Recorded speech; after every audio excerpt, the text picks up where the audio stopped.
Lab grown diamonds हमारी जो industry है, डायमंड इंडस्ट्री है, इसके लिए एक वरदान की तरह है। ये एक साइंटिफिक वंडर है।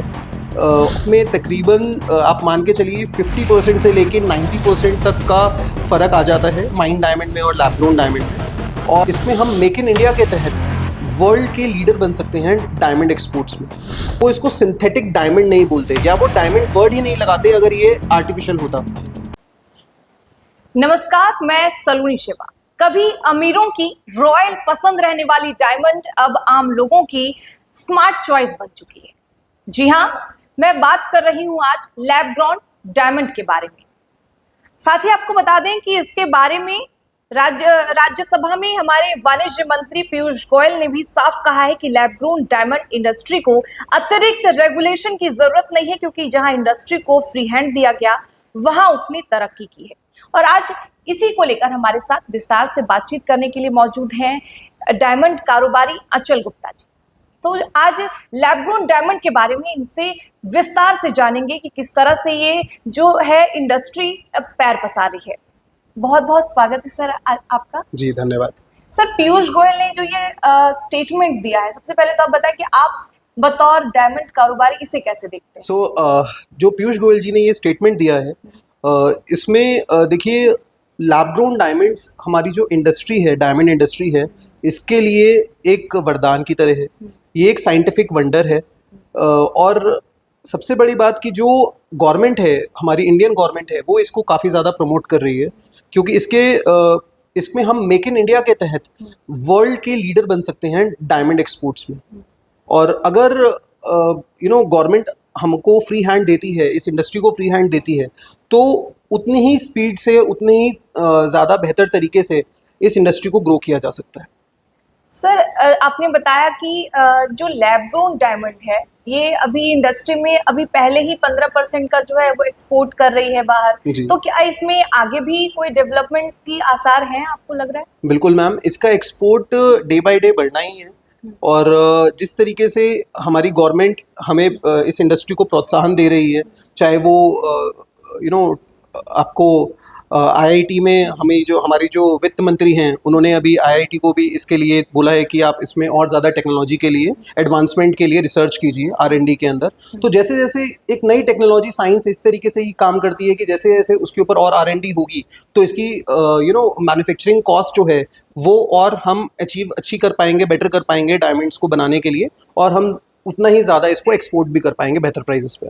सर, नेचुरल डायमंड से लैब ग्रोन डायमंड किस तरीके से अलग है और इसका प्रोडक्शन जो है वो कैसे अलग है, और क्या डिफरेंसेस है दोनों?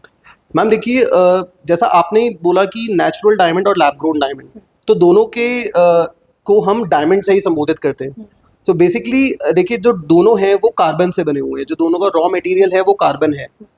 सिर्फ ओरिजिन का फ़र्क है, प्रोसेस का कोई फ़र्क नहीं है। ये जो अर्थ के नीचे, अर्थ वूम के अंडर जो करोड्स ऑफ ईयर्स में जो एक प्रोसीजर होता है, जिसमें गैसेस और temperature, high gases, high temperature carbon के ऊपर डिपॉजिट होता है, और फिर वो माइनिंग प्रोसेस के द्वारा उसको निकाला जाता है बाहर।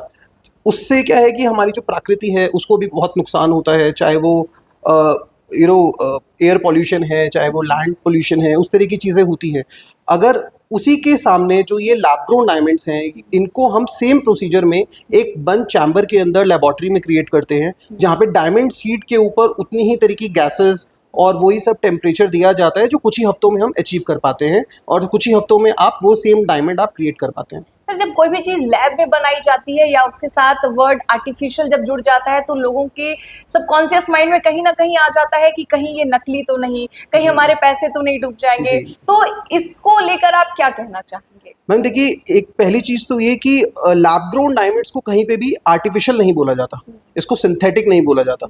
वर्ल्ड की जो टॉप लेबोरेटरीज हैं, उसमें अगर हम बात करें आईजीआई, सो आईजीआई की भी अगर आप डायमंड की रिपोर्ट देखेंगे, सो उसके अंदर एक वर्ड यूज होता है लेबोरेटरी ग्रोन डायमंड। वो इसको सिंथेटिक डायमंड नहीं बोलते, या वो डायमंड वर्ड ही नहीं लगाते अगर ये आर्टिफिशियल होता। तो ऐसा नहीं है कि ये कोई और प्रोडक्ट है या ये किसी और तरह का स्टोन है। ये एकदम 100% सेम डायमंड ही है, और सिर्फ बनाने का तरीका अलग है। आप प्रकृति को बचाते हुए अपनी इच्छाओं को पूरा कर पा रहे हैं। उस तरीके से आप इसको देख सकते हैं। सर रेट में कितने डिफरेंसेस हैं नेचुरल डायमंड और lab grown diamond? Ma'am rate में तकरीबन आप मान के चलिए 50% से लेके 90% तक का फ़र्क आ जाता है माइन डायमंड में और लैब ग्रोन डायमंड में। और ये फ़र्क उतना बढ़ता उसी हिसाब से बढ़ता है जितना बड़ा आप डायमंड लेते हैं। बिगर द कैरेट, जितना बड़ा कैरेट का डायमंड होगा उतना ही ज़्यादा ये डिफरेंस बढ़ता जाएगा। और ये डिफरेंस जो है इसके पीछे जो मेजर फैक्टर है वो सिर्फ और सिर्फ ये है कि इसके अंदर कोई माइनिंग कॉस्ट इन्वॉल्व नहीं है, कोई ह्यूमन माइनिंग कॉस्ट इन्वॉल्व है, ना लेबर कॉस्ट इन्वॉल्व है। तो उन सब चीज़ों की वजह से इसका जो प्राइस है वो काफ़ी कम है। कितना कम है? लाइक अगर एक कोई भी लैब ग्रोन डायमंड पे स्विच करता है तो कितने पैसे उसके बच जाएंगे? मैम देखिए डायमंड्स की जब हम बात करते हैं तो एक सॉलिटेयर का नाम ज़रूर आता है, बिकॉज हर फीमेल का, हर वुमेन की एक एस्पिरेशन होती है सॉलिटेयर पहनना, राइट। तो अगर हम एक 1 कैरेट सॉलिटेयर की बात करें, एक अच्छी क्वालिटी की बात करें, maybe G colour, VS clarity types की बात करें या वीवीएस की बात करें, सो वो माइन डायमंड के अंदर 4 से 5 लाख रुपए का आपको कॉस्ट करेगा। और वही डायमंड अगर आप क्राफ्टियर में लेते हैं, लैब ग्रोन के अंदर लेते हैं, तो आपको वो 40 से 50 हज़ार रुपये का कॉस्ट करेगा। जो कस्टमर होते हैं वो कैसे आइडेंटिफाई करेंगे? जैसे क्या डिफरेंस है? अगर आपके पास कोई सैंपल्स है, अगर आप जी दिखा जी पाए जी तो मैं आपको नेचुरल और लैब ग्रोन। मैं आपको सैंपल्स दिखाता हूँ। और देखिए जो कस्टमर्स हैं वो हमारे पास यहाँ पे दोनों डायमंड्स अवेलेबल हैं। अगर आप ये देखें तो ये एक रिंग है, ये हमारी लैब ग्रोन डायमंड के अंदर रिंग है। और जो दूसरी रिंग है ये भी राउंड शेप में, ये हमारी माइन डायमंड है। बट अगर आप इन दोनों के अंदर डिफरेंस देखेंगे तो इन दोनों के अंदर आपको कोई डिफरेंस नजर नहीं आएगा।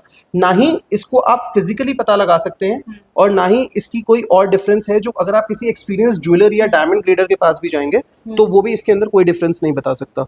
इसमें डिफरेंस बताने के लिए एक प्रॉपर लेबोरेटरी इंस्ट्रूमेंट्स चाहिए आपको। और वो इंस्ट्रूमेंट्स देखिए नॉर्मल एक एंड कंज्यूमर के पास तो अवेलेबल नहीं होते हैं। सो आई थिंक चाहे आप माइन डायमंड्स लीजिए या आप लैब ग्रोन डायमंड्स लीजिए, इसकी क्वालिटी और ये इसका ओरिजिन पता लगाने का सिर्फ एक ही तरीका है कि इसका सर्टिफिकेट होना चाहिए साथ में। और वो सर्टिफिकेट ऑफ ऑथेंटिसिटी जो है वो किसी रेप्यूटेड लेबोरेटरी का ही होना चाहिए, जैसे IGI।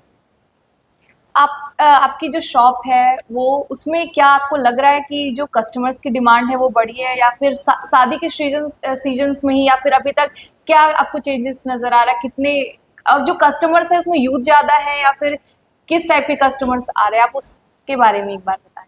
जी मैम देखिए डायमंड्स जो हैं वो जैसा मैंने आपको बताया वो फीमेल्स की फर्स्ट प्रेफरेंस रहती है बाय करना, चाहे वो शादी के सीज़न हो या फिर वो आज की जो नई जनरेशन है वो बर्थडेज पे, एनिवर्सरीज पे, वैलेंटाइंस पे, छोटे छोटे ओकेशंस को सेलिब्रेट करना चाहती है। और सेलिब्रेशन जो होता है वो अपने मोमेंट को एंजॉय करने के लिए, अपने मोमेंट को जीने के लिए उनको अब अपना बैंक बैलेंस तोड़ने की ज़रूरत नहीं है।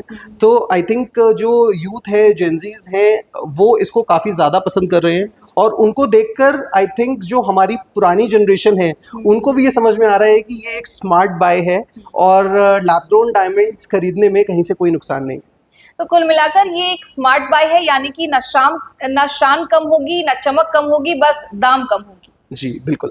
तो साथ ही सर मैं हमारे चैनल के थ्रू आप जो ऑडियंस है जो कहीं ना कहीं हिचक रहे हैं कि कहीं ये नकली तो नहीं, आर्टिफिशियल तो नहीं, हमारे पैसे तो नहीं डूब जाएंगे, तो आप उन्हें क्या संदेश देना चाहेंगे इस चैनल के थ्रू? जी मैम मैं सिर्फ एक ही बात बोलूँगा कि जब भी आप लैब ग्रोन डायमंड्स खरीदते हैं, बाय करते हैं, इन्वेस्ट करते हैं, तो आप उसको जिस भी ब्रांड से ले रहे हैं, चाहे आप हमारा क्राफ्टियर है, we are already available at 3 locations, या वेबसाइट पे आप craftier.in पे भी जा सकते हैं। बट आप कहीं से भी लेते हैं तो किसी भी ब्रांड से आप लें उसका सर्टिफिकेट ज़रूर चेक करें, वो कौन सी लेबोरेटरी से आपको सर्टिफिकेट दे रहे हैं, 1 सेकेंड उसकी वो बायबैक और एक्सचेंज पॉलिसीज़ क्या दे रहे हैं, वो बहुत इंपॉर्टेंट है। और आई थिंक ये दोनों चीज़ें ना सिर्फ लैब ग्रोन डायमंड में, माइन डायमंड्स में भी इक्वली इंपॉर्टेंट है।